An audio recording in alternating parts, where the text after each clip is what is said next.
लें, अदरवाइज फिर हम नेक्स्ट टॉपिक जो है वो शुरू करते हैं।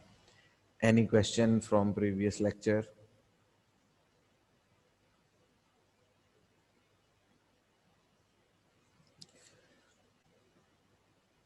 जी उसामा, क्या क्वेश्चन है भाई? सर ये लास्ट के टॉपिक में कल हमने जो ये एमपीएस वाला लास्ट वाला कॉलम कैलकुलेट किया था, इसकी जरा कैलकुलेशन दोबारा बता दें। ठीक है, कर लेते हैं, अभी कर लेते हैं। ओके।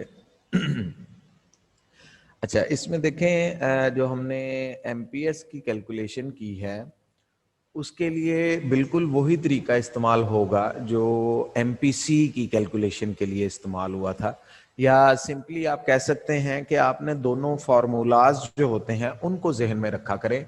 एपीएस हमारे पास आता है एस ओवर वाई से। एस ओवर वाई मीन के इस साल की टोटल जो हमारे पास सेविंग है उसको हम डिवाइड करते हैं टोटल इनकम से, करंट ईयर की। मसलन 2020 में अगर पाकिस्तान की टोटल सेविंग 10,000 बिलियन है और हमारी टोटल नेशनल इनकम 37,000 बिलियन है, तो हम 10,000 बिलियन को 37,000 बिलियन से डिवाइड कर देंगे। ये हमारी एवरेज प्रोपेंसिटी टू सेव है कि ऑन एवरेज हमारी पब्लिक या हमारी इकोनॉमी टोटल इनकम में से कितना सेव कर लेती है। ओके। फिर दूसरा बिहेवियर है कि नेक्स्ट ईयर जब हमारा नेशनल इनकम लेवल चेंज होगा, यानी इस साल तो टोटल नेशनल इनकम 37,000 बिलियन थी, तो अगले साल अगर ये 38, 39 या 40,000 बिलियन पे जाती है, नेशनल इनकम इंक्रीज होगी, चेंज हो जाएगी, तो क्या उस एडिशनल नेशनल इनकम में से भी कुछ सेविंग में जाएगा? अगर जाएगा तो कितना जाएगा? इसकी कैलकुलेशन हम किस तरह करते हैं?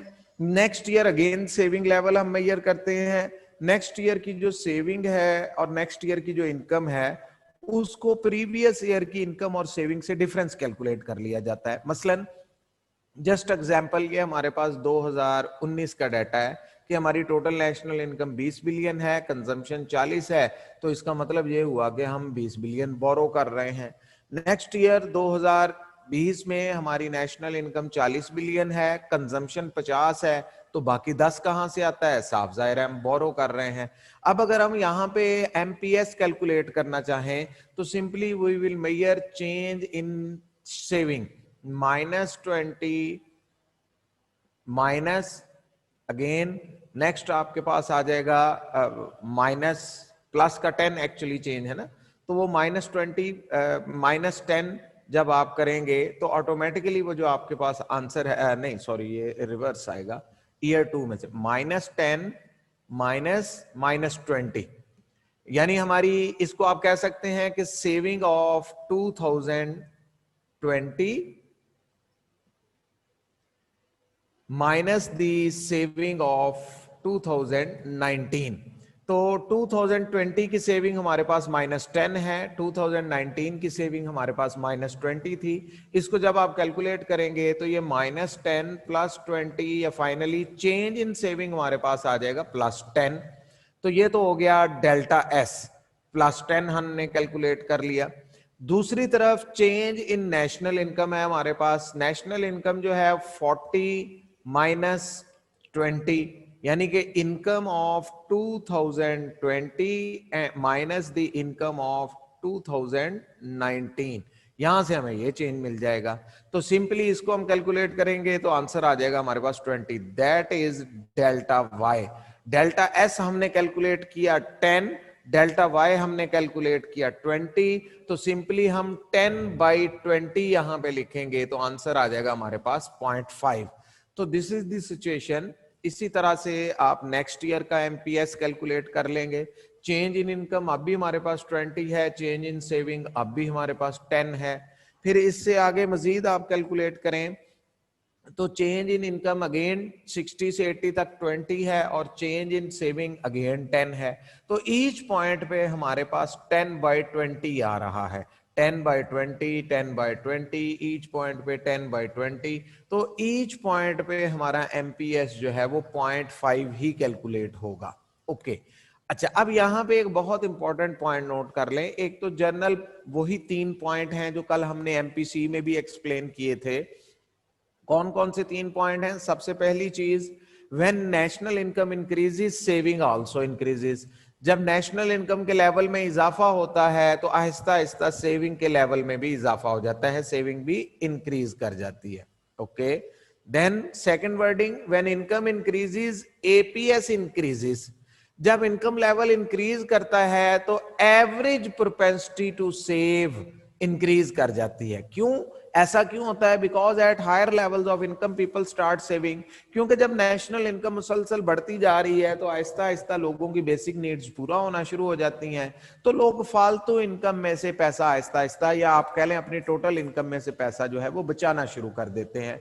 तो इनकम इंक्रीज करने के साथ साथ APS, average propensity to save, जो है वो इंक्रीज करती चली जाती है। देन थर्ड नंबर पे, when income increases MPS remain constant. लेकिन इनकम इंक्रीज होने के साथ साथ एमपीएस में कोई चेंज नहीं आएगा। एमपीएस मीन मार्जिनल प्रोपेंसिटी, कि लोग इजाफी इनकम में से कितना खर्च करते हैं वो कांस्टेंट है। इजाफी इनकम में से इस एग्जांपल के मुताबिक 0.5 50,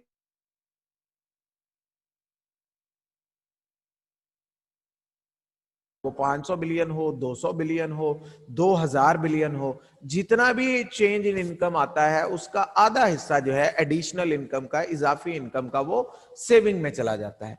अच्छा, अब यहां तक तो सेपरेट हमारा क्वेश्चन था कि अगर वो आपसे दोनों कंजम्पशन या दोनों सेविंग के क्वेश्चन पूछ लेता है तो आप उसको कैसे कैलकुलेट करते हैं। लेकिन पास्ट में एक दफा जो क्वेश्चन है वो कंबाइन भी आया हुआ है। कंबाइन का मतलब ये है कि वो दोनों मार्जिनल्स ही पूछ लेता है आपसे। वो कहता है कंजम्पशन की भी मार्जिनल एक्सप्लेन कर दें और सेविंग की भी मार्जिनल एक्सप्लेन कर दें। या ये एक दफा पास्ट पेपर्स में क्वेश्चन इस तरह से भी आया हुआ है कि explain with the help of table, table की मदद से एक्सप्लेन करें कि consumption and saving function stable होते हैं। स्टेबल, एमपीसी और एमपीएस स्टेबल है।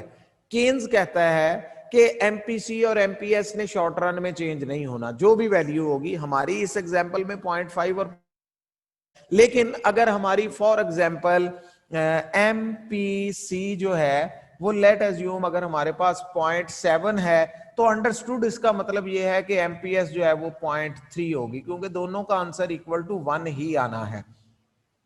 अगर हमारी एमपीसी जस्ट एन एग्जांपल 0.9 होती तो फिर हमारी एमपीएस ऑटोमेटिकली 0.1 होनी थी, क्योंकि अगेन आंसर इक्वल टू 1 ही होगा। क्योंकि जो हमारी टोटल नेशनल इनकम इंक्रीज होती है उसी में से ही कंजम्पशन में जाना है, उसी में से ही सेविंग में जाना है। तो अगर एडिशनल इनकम का 90% खर्च हो गया तो बाकी 10% ही सेविंग में जाएगा। एडिशनल इनकम का 70% खर्च हो गया तो बाकी 30% जाएगा। या जो हमने टेबल कैलकुलेट किया हुआ है इसके मुताबिक अगर एडिशनल इनकम में से फॉर एग्जांपल 0.5 सेविंग में जाता है तो बाकी 0.5 कंजम्पशन में चला जाएगा। तो बाज़ औक़ात पूछ लिया जाता है कि वाई कंजम्पशन फंक्शन या saving function is stable, consumption या सेविंग फंक्शन जो है वो स्टेबल क्यों होता है, टेबल से एक्सप्लेन कर दें। तो आपसे स्टेबिलिटी का क्वेश्चन पूछ लिया जाए या आपको कह दिया जाए कि दोनों मार्जिनल्स कैलकुलेट कर दें, तो हम इस तरह से इसको एक्सप्लेन करेंगे। अच्छा, इससे पहले अगर कल के प्रीवियस लेक्चर का कोई और किसी का क्वेश्चन है तो वो पूछ लें, अदरवाइज फिर हम नेक्स्ट टॉपिक जो है वो शुरू कर लेते हैं। Any question from previous lecture?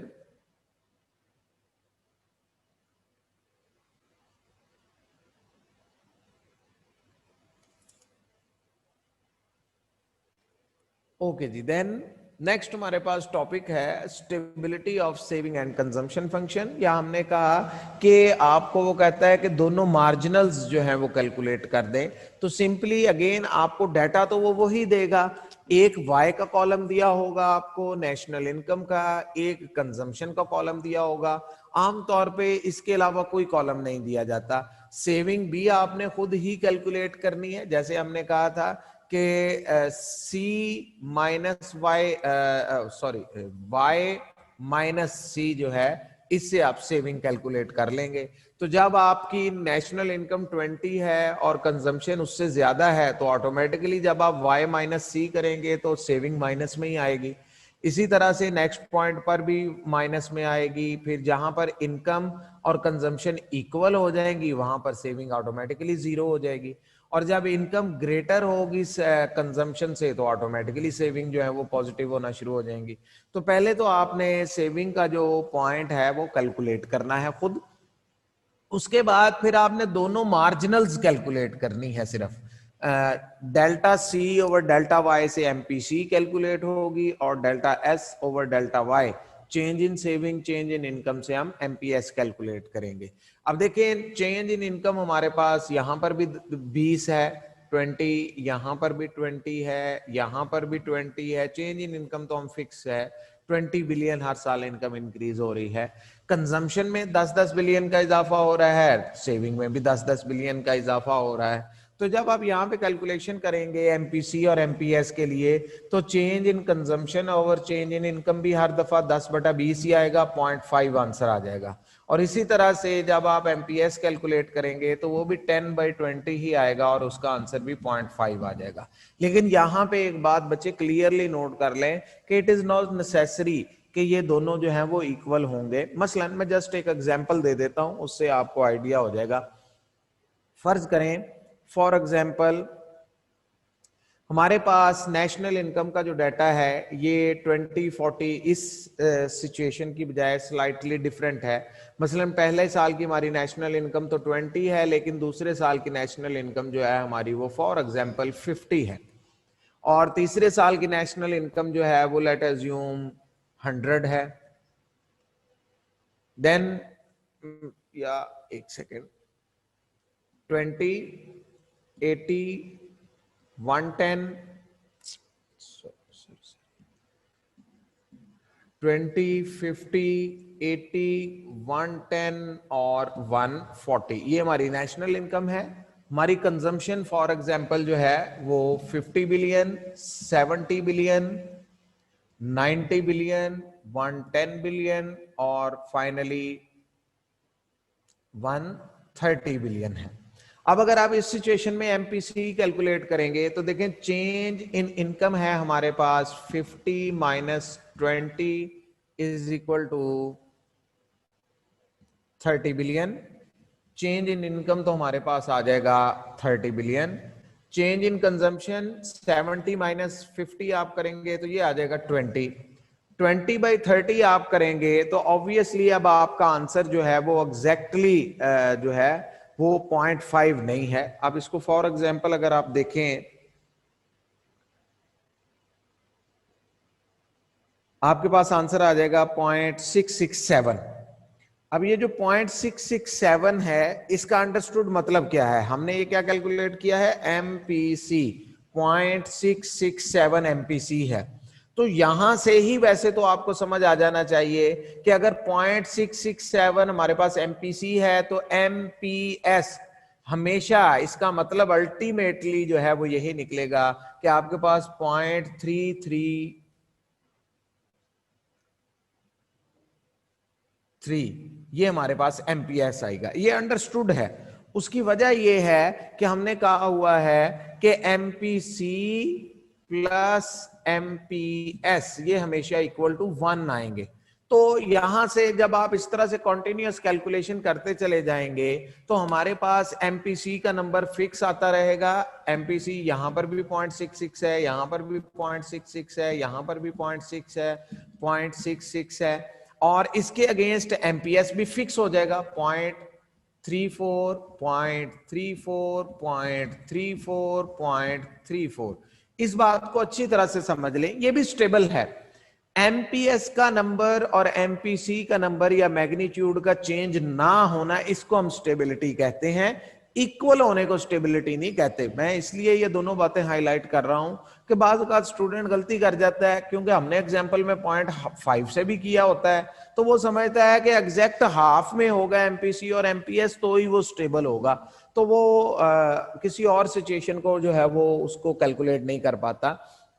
Simply आपने ये ज़हन में रखना है कि एमपीसी और एमपीएस की वैल्यू अगर चेंज ना हो तो उसको हम स्टेबिलिटी कहते हैं। यानी जो एमपीसी आप पहले रो में कैलकुलेट करेंगे टिल द लास्ट रो वही एमपीसी चलेगा, और जो एमपीएस आपने पहली रो में कैलकुलेट किया है टिल द लास्ट वही चलेगा। इसी को हम स्टेबिलिटी कहते हैं। या आपको वो सिंपली कह देता है कि दोनों मार्जिनल्स कैलकुलेट कर दें। और इसकी लॉजिक या रीजन जो स्टेबिलिटी में हम लिखते हैं कि ऐसा क्यों है, एमपीसी या एमपीएस चेंज क्यों नहीं होते, Keynes believed that objective and subjective factor which may affect MPC remain constant in short run. Therefore, consumption function remains stable. Keynes के नजदीक शॉर्ट रन में जो ऑब्जेक्टिव और सब्जेक्टिव फैक्टर्स हैं, ऑब्जेक्टिव फैक्टर्स हमने कहा हुआ है इंस्टीट्यूशनल फैक्टर्स को, गवर्नमेंट की पॉलिसी मेकिंग है, टैक्सेशन रेट्स हैं, इंटरेस्ट रेट पॉलिसीज वगैरह हैं, और सब्जेक्टिव फैक्टर हमने कहा हुआ है पर्सनल, कल्चरल ट्रेट्स, हैबिट्स और इन चीजों को।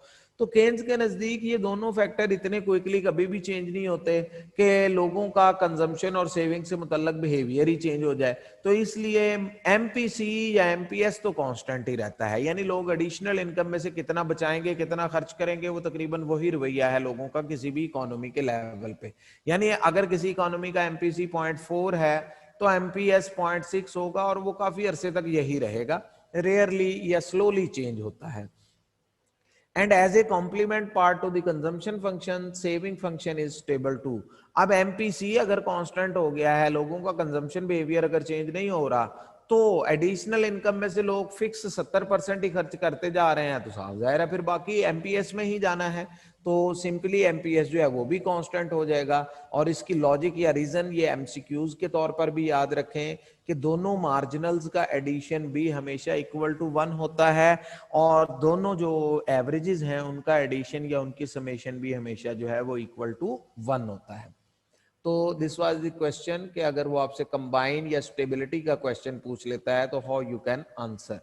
जी, कोई यहां तक का क्वेश्चन है तो पूछ लें। नेक्स्ट फिर हमारा नेक्स्ट टॉपिक जो है इन्वेस्टमेंट का, वो हम शुरू करने जा रहे हैं। कंजम्पशन और सेविंग जो है ये दोनों टॉपिक यहाँ पे कंप्लीट हो गए हैं, दोनों की ग्राफिकल एक्सप्लेनेशंस हो गई, दोनों के टेबल बन गए, दोनों की हमने मार्जिनल्स और एवरेजेस जो है वो कैलकुलेट कर ली। जी एमन, क्या क्वेश्चन है अभी आपका? तो प्लीज पिछली स्लाइड दिखा दें। ओके जी, आई थिंक ये आपकी बुक पे शायद कैलकुलेटेड नहीं होगी, इसकी स्क्रीनशॉट ले लें। ठीक थैंक है, यू। ये सब लोग इसका बच्चे स्क्रीनशॉट जो है वो ले लें लाजमी, फिर बुक पे भी टेबल बना, क्योंकि असल में ये डायरेक्ट क्वेश्चन नहीं है ना। डायरेक्ट क्वेश्चन तो वही था, एपीसी एमपीसी कैलकुलेट कर दें, एपीएस एमपीएस कर दें। ये तो वो उस क्वेश्चन में से ड्राइव करके ला रहा है कि वो दोनों मार्जिनल्स आपसे कैलकुलेट करवा ले। तो क्योंकि ये पास्ट में क्वेश्चन आया हुआ है तो मैंने जरा इसको सेपरेट जो है वो डिस्कस कर दिया है। ओके जी, देन नेक्स्ट हमारे पास टॉपिक है इन्वेस्टमेंट। देखें, जब हम चैप्टर नंबर 7 शुरू करने जा रहे थे तो मैंने वहां पर आपको हाईलाइट किया था कि चैप्टर नंबर 6 में हम बेसिकली फाइनली एग्रीगेट डिमांड जो है उसको, जिसको हमने जीडीपी इक्वेशन भी कहा है, जीडीपी आउटपुट इक्वेशन भी हमने वही लिखी हुई है एक्सपेंडिचर अप्रोच की, और एग्रीगेट डिमांड भी हमने वही लिखी हुई है। तो ये जो एग्रीगेट डिमांड इक्वेशन है C plus I plus G plus X minus M, 7th chapter से ऑनवर्ड हम इसको 1 by 1 डिस्कस कर रहे हैं। 7th चैप्टर के पहले आधे हिस्से में हमने फिलहाल फर्ज किया हुआ था कि टोटल एग्रीगेट डिमांड सिर्फ कंजम्पशन पे ही डिपेंड करती है, यानी हमारी पब्लिक जो पैसा कमाती है उसमें से कितना खर्च करती है प्रोडक्ट्स को खरीदने पे, उसको ही हम टोटल डिमांड मान रहे थे। अब हम यहाँ पे दूसरा पार्ट भी ऐड करने जा रहे हैं, इन्वेस्टमेंट। और इन्वेस्टमेंट की डिटेल में हम अंडरस्टैंड करेंगे। दोबारा इसको इस तरह से समझ लें, फर्ज करें इस साल हमारी टोटल एग्रीगेट डिमांड या जीडीपी लेवल था 37,000 बिलियन, इसमें से 20,000 बिलियन की गुड्स या सर्विसेज जो हैं वो हमारी पब्लिक ने खरीदी थी अपनी डे टू डे नीड्स के लिए, जाती इस्तेमाल के लिए। उस अमाउंट को हमने कहा consumption. C of Pakistan, consumption of Pakistan जो है इस साल फर्ज कर लें 20,000 बिलियन थी। अब इसके बाद हम कह रहे हैं कि इस 37,000 बिलियन में से फर्ज करें 5,000 बिलियन जो है वो इन्वेस्टमेंट एक्सपेंडिचर है आई, यानी ये जो प्रोडक्ट्स प्रोड्यूस हुई हैं इन प्रोडक्ट्स को जो है इसमें से 5,000 बिलियन का आउटपुट जो है वो इन्वेस्टमेंट एक्सपेंडिचर के तौर पे क्रिएट हुआ है, यानी बिजनेस कम्युनिटी ने 5,000 बिलियन का आउटपुट परचेज किया है और उसका पर्पस क्या है, फर्दर बिजनेस वो करना चाहते हैं। तो इन्वेस्टमेंट की वजह से कितनी डिमांड जो है वो इकोनॉमी में क्रिएट हुई है। तो अब हम दूसरा पार्ट करने जा रहे हैं, एग्रीगेट डिमांड का दूसरा मेन कंपोनेंट, इसको डिटेल में समझेंगे। इन्वेस्टमेंट होती क्या है, यानी ये जो मैंने अभी एक नंबर बोला है 5,000 बिलियन हमारी 2000 2020 का इन्वेस्टमेंट एक्सपेंडिचर है, बिजनेस कम्युनिटी ने टोटल गुड्स एंड सर्विसेज जो इस कंट्री में परचेज की गई हैं उनमें से 5000 बिलियन जो है वो बिजनेस कम्युनिटी ने इन्वेस्टमेंट एक्सपेंडिचर के जरिए परचेज की हैं। तो ये 5000 बिलियन जो है ये टोटल अमाउंट कैसे कैलकुलेट होती है, इसका रोल क्या है इकोनॉमी में, और फिर इन कंजम्पशन और सेविंग की तरह ही हम ये लिंक करेंगे कि इन्वेस्टमेंट इन द इकोनॉमी अगर इंक्रीज या डिक्रीज करती है तो उसका नेशनल इनकम पे या नेशनल इनकम का इन्वेस्टमेंट पे क्या इफेक्ट आ सकता है। ओके जी, देन फर्स्ट ऑफ ऑल हमारे पास डेफिनेशन है, मीनिंग है, शॉर्ट क्वेश्चन 2 नंबर का आ सकता है, व्हाट इज इन्वेस्टमेंट या what is the meaning of investment. Macro economics में हम इन्वेस्टमेंट का मतलब क्या लेते हैं। An asset, item or project that is purchased with the hope of generating future income. कोई भी प्रोडक्ट, कोई एसेट या कोई भी प्रोजेक्ट परचेज करना इस उम्मीद पे कि इससे फ्यूचर में इनकम जनरेट होगी, उस एक्सपेंडिचर को हम इन्वेस्टमेंट कहते हैं। यानी मैं 10 लाख रुपए खर्च करके कोई मशीन खरीद लेता हूं और एक्सपेक्टेशन मेरी ये है कि मैं इससे प्रोडक्ट मैन्युफैक्चर करूंगा, बेचूंगा और इनकम जनरेट करूंगा। या मैं 10,000 रुपए से कोई बिजनेस परचेज कर लेता हूं 10 लाख से या व्हाटएवर। तो कोई भी ऐसा एक्सपेंडिचर जिसके देखें, मैं 2 तरह के एज ए प्राइवेट कम्युनिटी 2 तरह के एक्सपेंडिचर कर सकता हूँ। एक मेरी जाती जरूरियात है, मैंने घर के लिए कुछ खरीदा, उसमें मेरी एक्सपेक्टेशन ये नहीं है कि मैं इससे इनकम जनरेट करूंगा, लेकिन जिस पैसे को मैं इस माइंडसेट से खर्च कर रहा हूं कि इससे मैं फ्यूचर में इनकम जनरेट करूंगा, that is called investment expenditure. Okay, then दूसरी definition, addition to the existing stock of capital in any form of asset is known as investment. एक और डेफिनेशन कि कंट्री में ऑलरेडी जितना लेवल ऑफ कैपिटल मौजूद है उसमें किसी भी किस्म का इजाफा भी इन्वेस्टमेंट कहलाएगा। मैं जस्ट एक एग्जांपल दे देता हूं। फर्ज करें पाकिस्तान में 10 कपड़े की फैक्ट्रियां पहले से मौजूद हैं और टोटल 10 बिलियन की इन्वेस्टमेंट करके वो 10 फैक्ट्रियां बनाई गई हैं, तो हम कहते हैं पाकिस्तान में जो लेवल ऑफ कैपिटल है वो 10 बिलियन है। अब अगर 2021 में कोई 5 बिलियन का मजीद एक्सपेंडिचर करता है इन्वेस्टर और वो 1, 2, 3, 4 और फैक्ट्रियां लगा लेता है, तो हम कहते हैं कि 2021 में पाकिस्तान में 5 बिलियन की कैपिटल फॉर्मेशन हुई है, या 2021 में पाकिस्तान का इन्वेस्टमेंट एक्सपेंडिचर 5 बिलियन है। यानी अब हमारे कंट्री में total level of capital 15 billion पे पहुंच जाएगा। तो 10 बिलियन से इंक्रीज करके टोटल लेवल ऑफ कैपिटल का 15 बिलियन पे पहुंचना, ये जो increase in level of capital है इसको भी हम इन्वेस्टमेंट कह सकते हैं। ये अनदर एंगल से एक्चुअली तो बात वही है कि कोई भी ऐसी इन्वेस्टमेंट जो इनकम की एक्सपेक्टेशन में की गई है। Okay, any investment on old assets या old capital assets and investment to replace depreciated capital will not be considered as investment because it does not increase the existing capital stock। अब यहाँ पे एक छोटा सा पॉइंट समझ लें, ये खास तौर पे आप क्योंकि अकाउंट्स के स्टूडेंट हैं आपके लिए ये समझना जरूरी है। अकाउंट्स में बुक कीपिंग में आप इन्वेस्टमेंट कैलकुलेशन कर रहे होते हैं कैपिटल की सेंस में, सिंगल पर्सन सिंगल एंटिटी की, या कोई कारोबार है उसने कोई और बिजनेस परचेज कर लिया है, आप उसको इन्वेस्टमेंट डालते हैं और कैपिटल के तौर पे उसको काउंट कर लेते हैं, एसेट्स इंक्रीज कर लेते हैं। लेकिन इकोनॉमिक्स में हम किसी भी ऐसी इन्वेस्टमेंट को जिसकी वजह से जस्ट ट्रांसफर ऑफ ऑनरशिप होगी उसको हम इकोनॉमिक्स में इन्वेस्टमेंट नहीं कहते। यानी कंट्री में पहले ही 10 फैक्ट्रियां मौजूद हैं, हर फैक्ट्री को बनाने के लिए 1 बिलियन की इन्वेस्टमेंट की गई है। अब एक फैक्ट्री पर्सन ए की ऑनरशिप में थी, पर्सन बी उस फैक्ट्री को परचेज कर लेता है, तो ये जो ट्रांसफर ऑफ ऑनरशिप हुई है, अगर आप पर्सन बी की बुक कीपिंग कर रहे हैं एज ए बिजनेस तो उसमें तो आप लिखेंगे इन्वेस्टमेंट एक्सपेंडिचर इतना है, कैपिटल इतना इंक्रीज हो गया है, एसेट में क्या चेंज है, लायबिलिटी में क्या चेंज है। लेकिन इकोनॉमिक्स की सेंस में actually there is no investment, क्योंकि कंट्री का लेवल ऑफ कैपिटल तो अब भी 10 बिलियन ही है। कंट्री में पहले भी 10 बिलियन की मशीन्स बिजनेस एक्टिविटी परफॉर्म कर रही थी, अब भी 10 बिलियन की सिचुएशन है।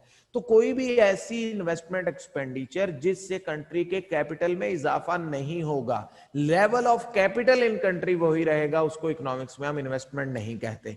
इसी तरह से हमने एक्सप्लेन किया था डेप्रिसिएशन पे।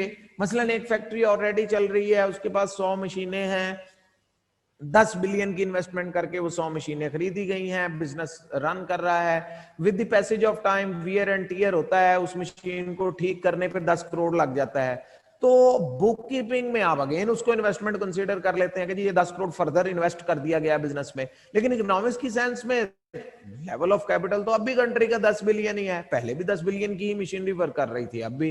तो मेंटेनेंस पे या डेप्रिसिएशन की शक्ल में जो पैसा खर्च होता है वो भी इकोनॉमिक्स में इन्वेस्टमेंट नहीं है, या कम से कम जीडीपी कैलकुलेशन में वो इन्वेस्टमेंट नहीं है।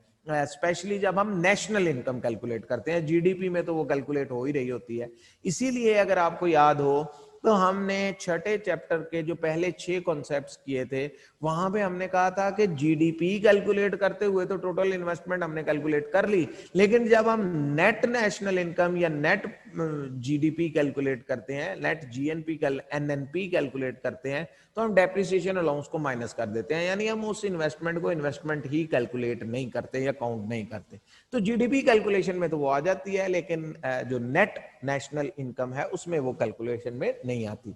तो ये 2-3 छोटे छोटे पॉइंट थे जो एमसीक्यूज या शॉर्ट क्वेश्चन की सेंस में आते रहते हैं। ओके, अब अभी हमने एग्जांपल के तौर पे मैंने आपको कहा कि लेट अज्यूम इस साल 5000 बिलियन जो है ये हमारा नेशनल इन्वेस्टमेंट एक्सपेंडिचर है टोटल। क्या हमारे कंट्री में, फर्ज करें पिछले साल हमारे कंट्री का टोटल लेवल ऑफ कैपिटल जो है वो 80,000 बिलियन था, 5,000 बिलियन इस साल न्यू कैपिटल किया गया है, तो 5,000 बिलियन के एडिशन की वजह से total level of capital country में 85,000 बिलियन पे पहुंच गया है। तो इस साल जो इन्वेस्टमेंट एक्सपेंडिचर किया गया है वो 5,000 बिलियन है। अब ये 5,000 बिलियन का एक्सपेंडिचर, इन्वेस्टमेंट एक्सपेंडिचर किस किसने किया है, 2 मेन कैटेगरीज में हम इसे डिवाइड करते हैं। एक को कहा जाता है ऑटोनोमस इन्वेस्टमेंट, अगेन कंट्री में की जाने वाली वो इन्वेस्टमेंट जिसका नेशनल इनकम से कोई तल्लक नहीं है, और दूसरी है हमारे पास इंड्यूस्ड इन्वेस्टमेंट, यानी कि अब हम कहना ये चाह रहे हैं बिल्कुल कंजम्पशन फंक्शन की तरह हम इसको डिस्कस करते हैं, यानी कि जो टोटल इन्वेस्टमेंट इस साल कंट्री में हुई है, जो अमाउंट हमने लिखी है 5,000 बिलियन, इस 5,000 बिलियन में से फर्ज करें हम कह रहे हैं कि 1,000 बिलियन जो है 1,000 बिलियन जो है ये ऑटोनोमस इन्वेस्टमेंट है, और 4,000 बिलियन जो है वो इंड्यूस्ड इन्वेस्टमेंट है। इस 1,000 बिलियन के ऑटोनोमस इन्वेस्टमेंट का मतलब, इसको आमतौर पे आई नॉट लिख दिया जाता है प्लस आई या इंड्यूस्ड आई लिख दिया जाता है बाज़ औक़ात। आई नॉट का मतलब है ऑटोनोमस इन्वेस्टमेंट, 1,000 बिलियन हमने कहा ये वो इन्वेस्टमेंट है, हमारी नेशनल इनकम 0 हो जाए, हमारी नेशनल इनकम 40,000 बिलियन पे चली जाए, हमारी नेशनल इनकम कम हो जाए, अगले साल हमारी नेशनल इनकम बढ़ जाए, ये 1,000 बिलियन तो लाजमी इन्वेस्ट होगा। अभी हम देखेंगे ये इन्वेस्टमेंट कौन करता है। और दूसरा फिर है कि 4,000 बिलियन जो इन्वेस्ट हुआ है ये वो इन्वेस्टमेंट है इंड्यूस्ड बाय नेशनल इनकम है, यानी क्योंकि नेशनल इनकम एग्जिस्ट करती है या नेशनल इनकम बढ़ती है और कम होती है तो उसकी अट्रैक्शन में इन्वेस्टमेंट की जाती है। ओके, इन दोनों की डिटेल हम करते हैं। अगर आप पॉइंट पूछ लिए जाएं कि एक्सप्लेन 2 टाइप्स ऑफ इन्वेस्टमेंट, तो ये 8 नंबर का टोटल क्वेश्चन है। लेकिन अगर इन दोनों में से कोई एक पार्ट पूछ लिया जाए सिर्फ ऑटोनोमस इन्वेस्टमेंट, तो 4 या 5 नंबर का हो सकता है। आपसे सिर्फ इंड्यूस्ड इन्वेस्टमेंट का ग्राफ पूछ लिया जाए तो वो भी 4 से 5 नंबर का हो सकता है। तो सेपरेट क्वेश्चनिंग 4 या 5 नंबर की है, पूरा क्वेश्चन पूछ लिया जाए तो ये 8 नंबर का क्वेश्चन है। ओके जी, देन ऑटोनोमस इन्वेस्टमेंट क्या है, यहां पर हम दोनों को अलग अलग एक्सप्लेन करते हैं क्योंकि दोनों का ओरिजिन अलग है। कंजम्पशन में तो वो पैसा था जो पब्लिक ने खर्च करना था, ऑटोनोमस कंजम्पशन भी पब्लिक नहीं करनी थी, इंड्यूस्ड कंजम्पशन भी पब्लिक नहीं करनी थी। फर्क सिर्फ ये था कि पब्लिक बोरो करके खर्च करेगी तो ऑटोनोमस होगी, यानी जीरो इनकम पे, और अगर अपनी इनकम में से कुछ खर्च करेगी तो वो इंड्यूस्ड होगी। तो वो क्योंकि दोनों ही पब्लिक खर्च कर रही थी अपनी नीड्स पे, तो हम उसको एक ही ग्राफ से एक्सप्लेन कर देते हैं। लेकिन यहां पर जो है ऑटोनोमस इन्वेस्टमेंट का सोर्स बिल्कुल और है, इंड्यूस्ड का बिल्कुल और है। ओके जी, then the investment which is not induced by change in national income is called autonomous investment. किसी भी कंट्री में की जाने वाली वो इन्वेस्टमेंट जो नेशनल इनकम से इंड्यूस्ड नहीं होती, इफेक्ट नहीं होती, which means when national income changes autonomous investment does not change। जब national income change होगी, यानी पिछले साल के मुकाबले में हमारी national income बढ़ जाए तो भी autonomous investment उतनी ही रहनी है 1,000 बिलियन। हमारी नेशनल इनकम पिछले साल के मुकाबले में कम हो जाए तो भी ऑटोनोमस इन्वेस्टमेंट 1,000 बिलियन ही रहनी है। तो ऐसा लेवल ऑफ इन्वेस्टमेंट जो नेशनल इनकम से इफेक्ट नहीं हो रहा है, that is called autonomous investment. तो ऐसी इन्वेस्टमेंट आमतौर पे इसके लिए एक यूनिक वर्ड यूज होता है। This type of investment is also called income in elastic investment. देखिए हमने वर्ड यूज किया है इनकम इन इलास्टिक, यानी इनकम के चेंज होने को ये इन्वेस्टमेंट जो है वो रिस्पॉन्ड नहीं करेगी। इनकम लेवल बढ़ जाए, इनकम लेवल कम हो जाए, दोनों तरफ किसी किस्म का पॉजिटिव या नेगेटिव इंपैक्ट इस इन्वेस्टमेंट पे नहीं आएगा। तो इस तरह की इन्वेस्टमेंट आमतौर पे कौन करता है? This type of investment is generally made by the government and non profit organisations, NGOs भी आप कह सकते हैं, नॉन प्रॉफिट ऑर्गेनाइजेशंस और गवर्नमेंट्स आमतौर पे इस तरह की इन्वेस्टमेंट्स करती हैं। यानी कि हमारे मुल्क में इस साल में जितना investment expenditure NGOs, non profit organisations and government ने किया है, उस अमाउंट को हम कह रहे हैं इट इज ऑटोनोमस इन्वेस्टमेंट। यानी हमारी नेशनल इनकम जीरो हो जाए तो भी गवर्नमेंट ने ये इन्वेस्टमेंट करनी ही थी, उसने ये इंफ्रास्ट्रक्चर पे, डेवलपमेंट पे, रोड्स पे, इन चीजों पे पैसा इन्वेस्ट करना ही था। हमारी नेशनल इनकम बढ़ जाए तो भी उसने प्लान किया हुआ है बजट में कि हमने इन्वेस्ट करना ही करना है।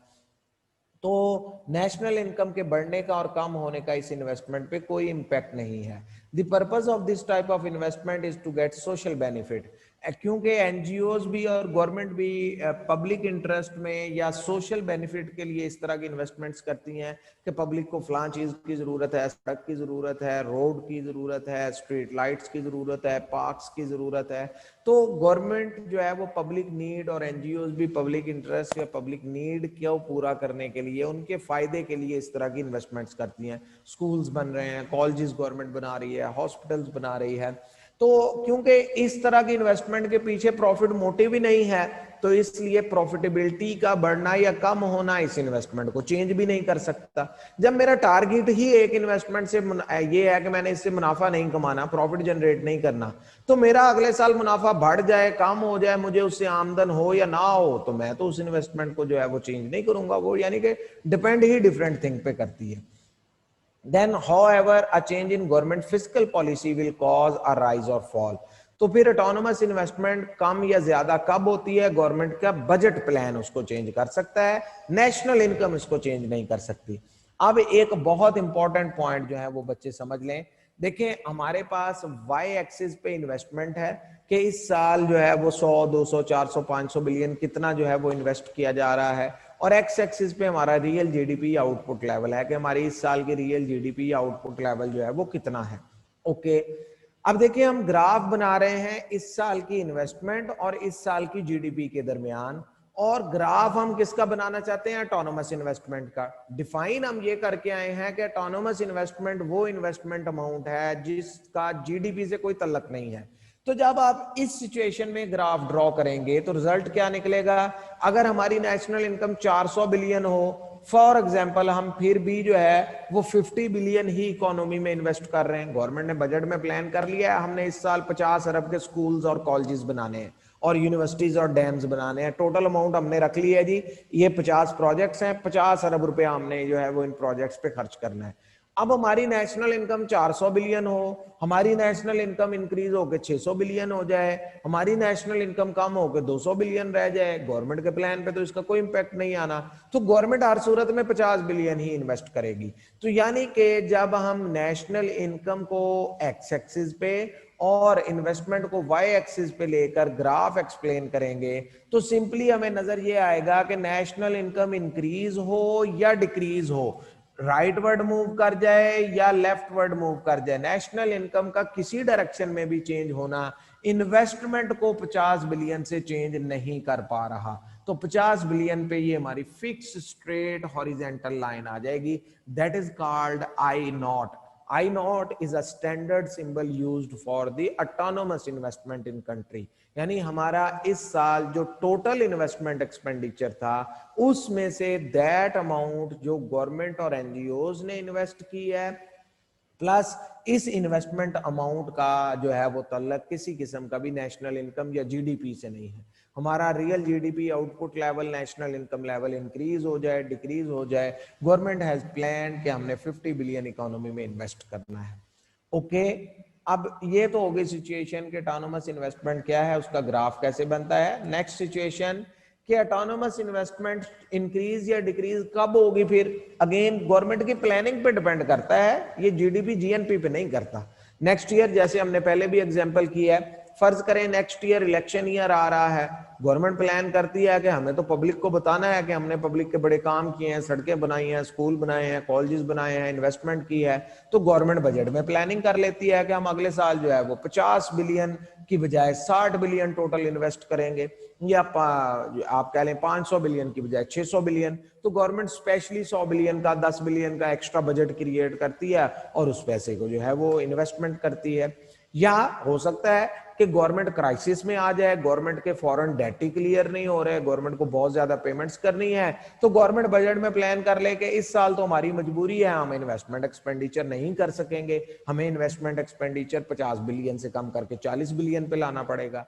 तो ऑटोनोमस इन्वेस्टमेंट की लाइन अपवर्ड भी शिफ्ट हो सकती है और डाउनवर्ड भी शिफ्ट हो सकती है, लेकिन अगेन नोट कर लें इस अपवर्ड या डाउनवर्ड शिफ्टिंग का हमारी नेशनल इनकम से कोई तल्लक नहीं है कि हमारे यहाँ नेशनल इनकम लेवल इंक्रीज या डिक्रीज हुआ था तो इस वजह से ऑटोनोमस इन्वेस्टमेंट चेंज हुई है। ये गवर्नमेंट की बजट प्लानिंग पे है और गवर्नमेंट के कंसर्न, गवर्नमेंट के फैक्टर्स अलग हैं। तो गवर्नमेंट का डिसीजन, गवर्नमेंट की फिस्कल पॉलिसी या गवर्नमेंट का जो बजट प्लानिंग है वो ऑटोनोमस इन्वेस्टमेंट को राइज या फॉल करवा सकता है। यहां पर हमारी डिस्कशन जो है वो कंप्लीट है। आप इसी एक ग्राफ से, यानी आप पहला ग्राफ बेशक ड्रॉ ना करें जिसमें से एक ऑटोनोमस इन्वेस्टमेंट लाइन थी, आप इसी तरह डॉटेड लाइंस के साथ ड्रॉ कर लें 3, ताकि आप ओरिजिनल लाइन को भी एक्सप्लेन कर दें कि ऑटोनोमस इन्वेस्टमेंट है और उसकी शिफ्टिंग को भी उसी में साथ ही एक्सप्लेन कर दें। तो ये आपका 5 नंबर का question, what is autonomous investment, explain with the help of diagram. Diagram भी बनानी है और इसको एक्सप्लेन भी करना है पैराग्राफ में। ओके, देन नेक्स्ट हमारे पास है कि हमने तो इक्वेशन में लिखा था कि इस साल का टोटल इन्वेस्टमेंट एक्सपेंडिचर है 5000 बिलियन। उसमें से हमने ये तो समझ लिया कि 1000 बिलियन की इन्वेस्टमेंट कहां से आई है जी, गवर्नमेंट ने की है, नॉन प्रॉफिट ऑर्गेनाइजेशंस ने की है। तो बाकी 4000 बिलियन इन्वेस्ट कहां से हुआ है इकोनॉमी में, और उस इन्वेस्टमेंट के लिए हम वर्ड क्या यूज करते हैं, इंड्यूस्ड इन्वेस्टमेंट। एक्चुअली ये 4000 बिलियन डिपेंड करता है किसी फैक्टर के ऊपर, और वो फैक्टर कौन सा है, नेशनल इनकम फैक्टर है। अब ये इन्वेस्टमेंट कैटेगोरिकली समझ लें, ये प्राइवेट सेक्टर की तरफ से जो हम आप लोग कारोबार कर रहे हैं, बिजनेस कर रहे हैं, ये हमारी तरफ से इन्वेस्टमेंट है। ओके, अब देखें वर्डिंग और सिचुएशन उससे क्लियर हो जाता है। The change in investment which is induced by the change in national income is called induced investment. Investment में कोई भी ऐसा चेंज, इन्वेस्टमेंट बढ़ जाए या इन्वेस्टमेंट कम हो जाए, इन्वेस्टमेंट में कोई भी ऐसा चेंज जो नेशनल इनकम के चेंज की वजह से आ रहा है, यानी हमारी नेशनल इनकम बढ़ गई थी, इन्वेस्टमेंट में इजाफा हो गया, हमारी नेशनल इनकम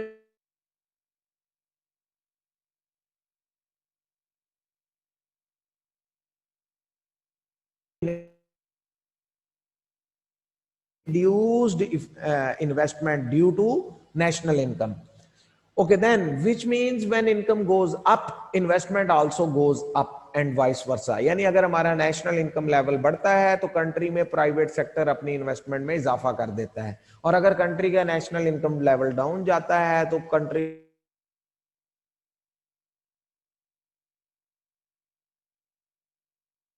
की वजह प्राइवेट एंटरप्राइज, जाती निजी कारोबार, private business in pursuit of profit. Basically देखें, मैं आप, हम आप लोग जब भी कोई कारोबार करते हैं, मेरे पास फॉर एग्जांपल 10 लाख है, मैं इन्वेस्ट करता हूं, बिजनेस शुरू कर लेता हूं, तो मैं ये इन्वेस्ट क्यों करता हूं, in the pursuit of profit. मैं इससे फ्यूचर में इनकम जनरेट करूंगा, प्रॉफिट जनरेट करूंगा, मैं इसलिए इन्वेस्ट कर रहा हूं। तो प्राइवेट सेक्टर यानी टोटल इन्वेस्टमेंट 5000 बिलियन थी, उसमें से 1000 बिलियन तो गवर्नमेंट ने और नॉन प्रॉफिट ऑर्गेनाइजेशन ने इन्वेस्ट किया, बाकी 4000 बिलियन या 400 बिलियन हमारी इकोनॉमी में जो इन्वेस्ट हुआ है वो प्रॉफिट मोटिव की वजह से हुआ है, और वो स्पेशली डिपेंड करता है इनकम पे। मेरा इनकम लेवल बढ़ेगा तो आई विल बी इनकरेज्ड और मैं फ्यूचर में ज्यादा इन्वेस्ट करना चाहूंगा। मेरी इस साल की इनकम डाउन आ जाती है तो मैं इन्वेस्टमेंट कहां से करूंगा, मेरे पास नंबर 1 तो वैसे ही सेविंग ही नहीं है, लेकिन एक सेकंड के लिए सेविंग को इग्नोर भी कर दें, मेरा इस साल का प्रोड्यूस किया हुआ आउटपुट ही मार्केट में सेल नहीं हो रहा, इनकम जनरेट नहीं हो रही, तो why I will invest more. तो एक्चुअली नेशनल इनकम का इंक्रीज या डिक्रीज होना इस तरह की इन्वेस्टमेंट को इफेक्ट करता है। इसी वजह से हम टोटल इन्वेस्टमेंट के इस पार्ट को इंड्यूस्ड इन्वेस्टमेंट कहते हैं। Examples of this include improvement to machinery, human capital, new assets. कोई भी एग्जाम्पल, यानी हो सकता है मैं कोई नई फैक्ट्री लगा लूं 10 करोड़ की, ये भी हो सकता है ऑलरेडी मेरे पास फैक्ट्री है, मैं अपनी लेबर ट्रेनिंग पे 10 लाख लगा देता हूं, ये भी इन्वेस्टमेंट ही है। फॉर एग्जाम्पल इससे इंप्रूवमेंट इन ह्यूमन कैपिटल आएगी। मैं 100 मशीन्स थी, 25 और मशीन्स खरीद लेता है, 125 हो जाएंगी। तो एग्जिस्टिंग लेवल ऑफ कैपिटल में इजाफा करना, न्यू बिजनेस स्टार्ट करना, या कोई ऐसी इन्वेस्टमेंट करना जिससे कंट्री के लेवल ऑफ कैपिटल में ह्यूमन कैपिटल या फिजिकल कैपिटल में इजाफा हो, all these are calculated as या considered as investment expenditures. This type of investment is called income elastic. Clearly word note कर लें, क्योंकि इंड्यूस्ड इन्वेस्टमेंट जो है ये रिस्पॉन्ड करती है इनकम के चेंज को, तो हम इसको इनकम इलास्टिक इन्वेस्टमेंट कहते हैं। ऑटोनोमस इन्वेस्टमेंट ने नेशनल इनकम चेंज को रिस्पॉन्ड नहीं करना, इसलिए हमने उसे इनकम इन इलास्टिक इन्वेस्टमेंट कहा हुआ है। देन नेक्स्ट है other than income a change in interest rate will also cause. Okay, खैर ये इंटरेस्ट रेट का फैक्टर तो हम बाद में भी करते हैं, पहले इसका बेसिक ग्राफ समझ लें कि किसी भी किस्म की सिचुएशन में, अब देखें वेरिएबल वही दो हैं। कंट्री में हम इन्वेस्टमेंट एक्सप्लेन कर रहे हैं कि इन्वेस्टमेंट जो है वो फॉर एग्जांपल 10 बिलियन, 20 बिलियन, 30 बिलियन वटएवर कितनी है, 100 बिलियन तक, और नेशनल इनकम 200, 400, 600, 800 बिलियन है।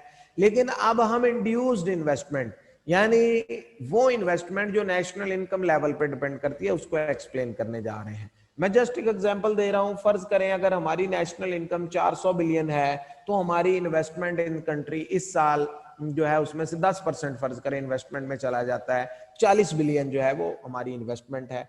अगर हमारी नेशनल इनकम 600 बिलियन पे जाती है, तो हमारे कंट्री का इन्वेस्टमेंट लेवल भी इंक्रीज होकर जो है वो लेट अज्यूम 60 बिलियन पे चला जाता है। ये कोई लाजमी नहीं है 10% होगा, मैं जस्ट एग्जांपल दे रहा हूं। हो सकता है कि नेक्स्ट ईयर जब हमारी नेशनल इनकम 600 बिलियन पे जाए, तो हमारा इन्वेस्टमेंट लेवल जो है वो 100 बिलियन पे चला जाए। तो अगेन हम यहां से भी पॉजिटिवली स्लोप लाइन जो है वो ड्रॉ कर सकते हैं। सिर्फ हमने बताना ये है कि जब नेशनल इनकम लेवल इंक्रीज होगा, तो कंट्री में इन्वेस्टमेंट लेवल भी इंक्रीज हो जाएगा। ये पार्ट ऑफ इन्वेस्टमेंट जो है इसको हम इंड्यूस्ड कहते हैं, यानी नेशनल इनकम इंक्रीज होगी तो नेशनल इन्वेस्टमेंट लेवल या कंट्री में इन्वेस्टमेंट भी प्राइवेट सेक्टर की तरफ से जो है वो इंक्रीज कर जाएगी। अब इन पॉइंट्स को हम आपस में ज्वाइन कर दें तो इंड्यूस्ड इन्वेस्टमेंट की लाइन पॉजिटिव बनेगी। पॉजिटिव लाइन को जब हम स्टेटमेंट में लिखते हैं तो we see that positive line mean कि रियल जीडीपी इन्वेस्टमेंट को पॉजिटिवली इफेक्ट कर रही है। Whenever national income increases, investment in the economy, induced investment, ये आपने कंप्लीट वर्ड लिखना है। Whenever national income increases, induced investment also increases in the country. जब भी कंट्री में नेशनल इनकम लेवल बढ़ता है तो इंड्यूस्ड इन्वेस्टमेंट भी इकोनॉमी में जो है वो इंक्रीज हो जाती है। ओके, नेक्स्ट है हमारे पास rise and fall in induced investment के। ये जो हमने स्टार्टिंग पॉइंट डिस्कस किया है, फॉर एग्जांपल हमारे कंट्री की नेशनल इनकम जो है वो 600 बिलियन है, तो इस 600 बिलियन पे हमारी इकोनॉमी जो है वो 60 बिलियन इन्वेस्ट कर रही है। अब मैं कहता हूं फर्ज करें नेशनल इनकम में कोई चेंज नहीं आया, प्रॉफिटेबिलिटीज बिल्कुल उसी लेवल पे हैं, लोगों को अपने अपने बिजनेस से बिल्कुल उतना ही इनकम आ रही है जितनी पिछले साल थी। लास्ट ईयर का इनकम लेवल भी वही है, इस साल का इनकम लेवल भी 600 बिलियन ही है। लेकिन इस साल किसी फैक्टर की वजह से इन्वेस्टमेंट में कमी आ जाती है या इजाफा हो जाता है, तो वो अदर फैक्टर कौन कौन से हो सकते हैं? वैसे तो डिटर्मिनेंट्स ऑफ इन्वेस्टमेंट में हम दो मेन फैक्टर करेंगे, लेकिन यहाँ पे पहला जो सिंपलेस्ट फैक्टर है उसको समझ लें। देखिए, ये जो 60 बिलियन अमाउंट इन्वेस्ट की गई है इकोनॉमी में, ये लाजमी नहीं है कि सारी की सारी जाती इनकम से हो। इसमें से हो सकता है 60 बिलियन में से 40 बिलियन बैंक से बोरो किया गया है, 20 बिलियन पर्सनल एसेट से इन्वेस्ट किया गया है। अब ये जो 40 बिलियन बैंक से बोरो किया गया है, ये डिपेंड करता है इंटरेस्ट रेट पे। यानी हो सकता है कि इस वक्त इकोनॉमी में, मैं आजकल की बात कर लेता हूं, फर्ज करें इकोनॉमी में इस वक्त जो इंटरेस्ट रेट है वो 7% है, इंटरबैंक रेट या आप कह लें यानी 7% होने का मतलब ये है कि रफली अगर आप इस वक्त बैंक से कर्ज लेना चाहें तो आपको बिजनेस लोन जो है वो तकरीबन 15-16% के करीब आसानी से मिल जाएगा। बड़ी फर्म को शायद इससे कम रेट पे मिल जाए, छोटी फर्म को शायद इससे ज्यादा पे मिले, लेकिन रफली आप कह सकते हैं कि आप एज ए बिजनेसमैन बैंक के पास जाते हैं, बैंक आपको इस वक्त 15% इंटरेस्ट रेट पे लैंड करने को तैयार है, तमाम कमर्शियल बैंक्स। तो इस सिचुएशन में हम कह रहे हैं कि ये जो 60 बिलियन इन्वेस्ट हुआ है, इसमें से 40 बिलियन लोगों ने बैंकों से बोरो किया और इन्वेस्ट कर दिया किस इंटरेस्ट रेट पे, 15% पे, और बाकी 20 बिलियन चले मान लिया हमने पर्सनल इन्वेस्टमेंट है, वैसे तो टोटल को भी बोरो किया जा सकता है। ओके, अब इस सिचुएशन में हम कह रहे हैं कि नेशनल इनकम 600 बिलियन है, हमारे कंट्री में 60 बिलियन इन्वेस्टमेंट हुई है। अब अगर late assume interest rate economy में 2 महीने या 4 महीने बाद या 6 महीने बाद इंटरेस्ट रेट चला जाता है 20% पे, बैंक आपको लोन देने को अब भी तैयार है, लेकिन अब वो आपसे 20% इंटरेस्ट रेट चार्ज करेंगे, आप जितना भी उनसे बोरो करें। तो नतीजा क्या निकलेगा, हमारी नेशनल इनकम 600 बिलियन पर भी हो तो हमारी इन्वेस्टमेंट कम हो जाएगी, टोटल इन्वेस्टमेंट 40 बिलियन पे आ जाएगी। क्यों कम हो जाएगी? एक्चुअली ये जो बोरिंग से 40 बिलियन जो है वो इन्वेस्ट किया जा रहा था, ये शायद कम हो जाए, और कम होने की वजह से ये अमाउंट कम होकर 20 बिलियन पे आ जाए। 20 बिलियन स्टिल लोग पर्सनल एसेट से इन्वेस्ट कर रहे हैं, तो टोटल इन्वेस्टमेंट 40 बिलियन पे आ गई है। अब ये फैक्टर क्यों वर्क कर रहा है? हम सिंपली कहते हैं अगर इकोनॉमी में इंटरेस्ट रेट इंक्रीज होगा तो इसका इंपैक्ट हमारे पास, बल्कि मैं आपको प्रॉपरली हाईलाइट कर देता हूं, if interest rate increases in the economy then what will happen, investment in the economy will decrease, economy में इंड्यूस्ड इन्वेस्टमेंट कम हो जाएगी। तो हम उसको शो कैसे करते हैं, हम इन्वेस्टमेंट की लाइन को नीचे शिफ्ट कर देते हैं। ये जो न्यू इन्वेस्टमेंट लाइन है, इट इज शोइंग दैट कि national income level previous year भी 600 बिलियन पर ही था, इस साल भी 600 बिलियन पर ही है, लेकिन कंट्री में इन्वेस्टमेंट 20 बिलियन कम हो गई है। बैंक से लोन महंगा मिल रहा है, इसलिए लोगों ने इन्वेस्ट करना कम कर दिया है। रिवर्स भी हो सकता है, सेंट्रल बैंक ये फील करता है कि ये कोरोना लाइक सिचुएशन की वजह से पहले बिजनेसेस का बहुत नुकसान हो गया है, तो हम इंटरेस्ट रेट को और कम करके 15% से कम करके 12% पे ले आते हैं या 10% पे ले आते हैं। तो इंटरेस्ट रेट अगर कम होगा तो व्हाट विल हैपन, उसी नेशनल इनकम लेवल पे people will be willing to invest more. Bank से आपको 5% सस्ता कर्जा मिल रहा है, तो बहुत से ऐसे प्रोजेक्ट जिसमें आप शायद पहले इन्वेस्ट करने को रेडी नहीं थे, अब इतना सस्ता लोन मिल रहा है तो आप कहते हैं इस बिजनेस में भी इन्वेस्ट किया जा सकता है, यहां से इतनी प्रॉफिटेबिलिटी तो जनरेट हो ही जाएगी।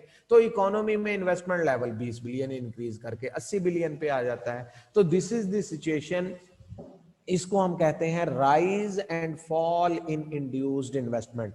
आपको पता ही है डिमांड एंड सप्लाई के टॉपिक से भी कि जब कोई भी लाइन अपनी जगह से शिफ्ट हो जाती है, वो डिमांड की लाइन हो, सप्लाई की हो या इन्वेस्टमेंट की, तो उसको हम राइज या फॉल कहते हैं। अपवर्ड शिफ्टिंग हो यानी कि इन्वेस्टमेंट में इजाफा हो रहा है तो राइज इन इन्वेस्टमेंट कहलाएगा, और इन्वेस्टमेंट में अगर कमी आ रही है तो फॉल इन इन्वेस्टमेंट कहलाएगा।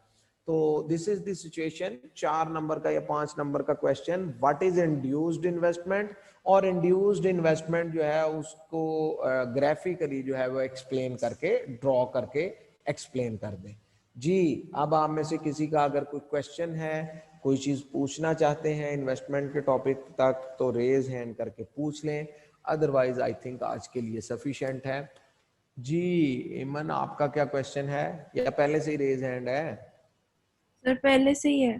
ओके ओके जी, एनी अदर, किसी और का भी कोई क्वेश्चन है तो पूछ लें।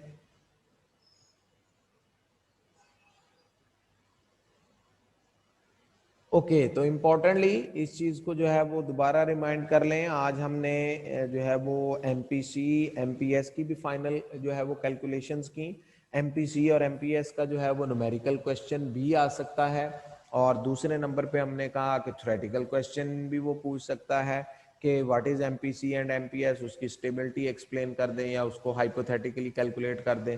तो जब भी आपको हाइपोथेटिकल कैलकुलेशन दी जाए तो आप कोशिश क्या करें कि बुक टेबल को ही फॉलो करें, क्योंकि वो फिगर्स आपने स्टडी भी की होती हैं, कैलकुलेशन भी आपके माइंड में होती हैं, तो गलती के चांस जरा कम होते हैं। तो वही डाटा यूज करके आप एक्सप्लेन कर दें। लेकिन अगर डाटा उसने खुद दे दिया है टेबल बना के, तो वेल एंड गुड, वो भी हम कर सकते हैं। और फिर उसके बाद हमने इन्वेस्टमेंट फंक्शन का जो कंप्लीट क्वेश्चन था, टोटल ये 8 नंबर का क्वेश्चन है। इफ यू आस्क के what are the 2 types of investment explain graphically, तो ये 8 नंबर का क्वेश्चन होगा। ऑटोनोमस इन्वेस्टमेंट को भी एक्सप्लेन करें, उसका भी ग्राफ बनाएं, इंड्यूस्ड इन्वेस्टमेंट को भी एक्सप्लेन करें, उसका भी ग्राफ बनाएं। लेकिन यहाँ पे एक छोटा सा पॉइंट समझ लें, पास्ट पेपर में ये क्वेश्चन दोनों तरह से आया हुआ है।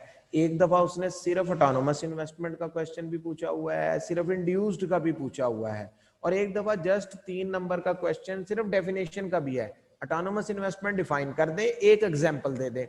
ऑटोनोमस इन्वेस्टमेंट क्या है? द लेवल ऑफ इन्वेस्टमेंट या amount of investment which is independent of national income is called autonomous investment. Example, government investment for construction of school, for construction of dam, या आप कोई भी।